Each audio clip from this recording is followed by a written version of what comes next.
ఏంటండి ఇంకా అవ్వలేదా రిపేర్ చేయడం? అవలేదు ఇంకా. నాకేమో పాటలేదే నిద్ర పట్టదు, ఇదేమో అవ్వట్లేదు. అవునా, దాన్నే ఉంది. నన్ను అడిగితే నేను పాడేదాన్ని కదా. ఏంటి నీకు పాడటం వచ్చా? మా కాలేజ్ వార్డెన్ వాళ్ళందరూ పిలిచి నువ్వు బాగా పాడతావు, పాడు పాడు అనేవాళ్ళు నన్ను, తెలుసా?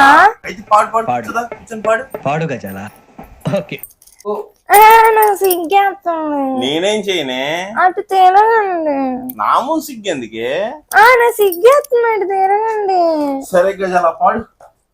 దేవుడా దేవుడా, అమ్మ నాన్న లేని వాళ్ళం దేవుడా, దేవుడా కుడు గుడ్డ లేని వాళ్ళం దేవుడా, దేవుడా. ఏంటండి అలా చూస్తున్నారు? బాగా పాడలేదా? బాగుందా పాట? బాగలేదా? మా కాలేజ్ లో పాట పడుతూ అందరు క్లాప్స్ కొట్టేవాళ్ళండి. ఈ దండమే బాబు. ఎలా ఆంటీ రాత్రి మీ తమ్ముడు